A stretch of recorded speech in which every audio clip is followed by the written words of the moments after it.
সন্তানদের কাঁধে মায়ের লাশ, জানা যায় মায়ের জন্য অঝোরে কাঁদলেন সন্তানেরা। চারগাছ হাইস্কুল মাঠে এমন এক হৃদয় বিদারক দৃশ্যের অবতারণা হয়েছে। আসসালামু আলাইকুম।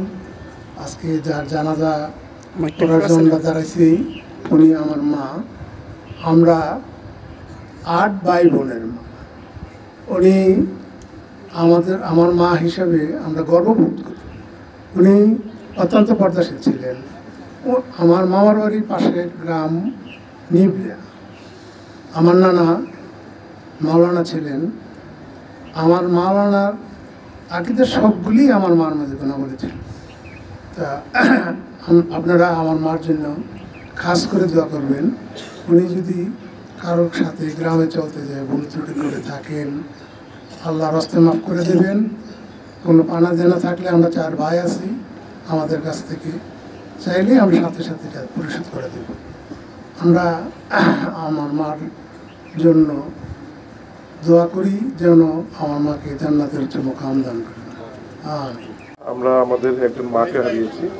আমার এই চাচি অত্যন্ত ভালো মানুষ ছিলেন, পর্দানশীল মানুষ ছিলেন। ওনাকে আমরা ভাতিজা হিসেবে খুব অল্প সময় দেখেছি।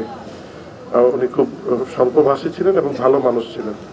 আল্লাহ ওনাকে জান্নাত নসিব করুন। আসসালাম। আজকে যে মায়াতের জানাজা আমরা উপস্থিত হয়েছি, উনি আমার সম্পর্কে চাচি।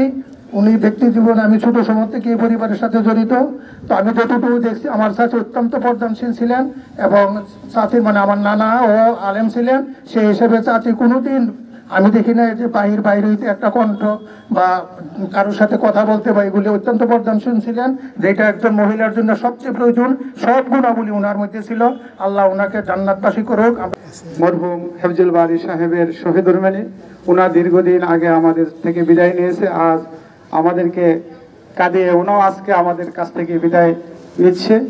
তো ওনার বাপের বাড়ির পাশের গ্রাম নিবরা। এখানে নিবরা থেকে অনেক লোক আসছেন যারা ওনার সাথে চলাফেরা করছেন। যদি কোনো ভুল ত্রুটি থাকে খাস করে ক্ষমা করে দিবেন। আর ওনা অত্যন্ত পর্দাশীল ছিল। আমরা কাছ থেকে দেখছি ওনার আচরণ, নম্রতা, ভদ্রতা আমরা অনেক কাছ থেকে দেখেছি। আল্লাহ যেন ওনাকে ক্ষমা করে জান্নাতের উঁচু মাকাম দান করেন। আর ওনার পরিবারে যারা আছে সুখ সন্তপ্ত তাদেরকে যেন সুখ যেন শক্তিতে পরিণত করে। আল্লাহ যেন ওনাদেরকে ধৈর্য দান করে, ক্ষমতা দান করে। সকলে বলে আমিন। ওনা আমার বাড়ির পাশে এক সীমানা বাড়ি, সম্পর্কে মামি লাগতো, মামি বলে ডাকতাম। অত্যন্ত ভালো লোক ছিলেন। সীমানার বাড়ি লেখা সীমানা ভাড়ে, কিন্তু আমার বাড়ি তো আসে নাই। এরকম পর্দাশীল ছিল এবং ইয়ের ভিতরে চলছে, সভ্যতার ভিতরে কেউ দেখছে বললে বুঝতে মনে হয় না ওনার চেহারা। ইমাম সাহেবের পিছনে আমরা শিখতে রেখে বললি বা ইমাম সাহেব বলবে আনা ইমাম বলবে হাজারা কোরআন হাফেজ তার নিজের জানাজাটা পড়াবে। এটা সবচেয়ে উত্তম একটা বিষয় যে তার রক্তের মানুষ তার জানাজাটা পড়াবে। আল্লাহ তুমি একটা ওসিলা তাকে ক্ষমা করে দিও। আল্লাহ আমরা যারা হাত বাড়েছি প্রত্যেকটা মানুষের মা, বাবা, দাদা, দাদি, নানা, নানি, শ্বশুর, শাশুড়ি, হেসাকরা যারা অন্ধকার কবরে আছেন, এই জানাজা থেকেই তারা কবরে চলে গেছেন।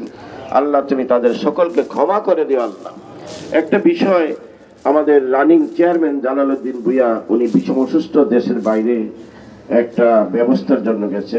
তো পরিবেশ করে মিলন ভাইয়ের বাড়িতে খাওয়া দাওয়ার আয়োজন করছেন। আপনারা না খাওয়া দাওয়া করে নেবেন না, মুক্ত শুদ্ধ দোয়া করেন। আল্লাহুম্মা আমিন। ربنا ظلمنا أنفسنا وإن لم تغفر لنا وترحمنا لنكونن من الخاسرين। এই পবিত্র দিনের জন্য হিসাবে তোমার যেটা পাঠ করেছি, এই সুন্দর পৃথিবী বেসারিয়া আমার চাকরি আসছে কবরের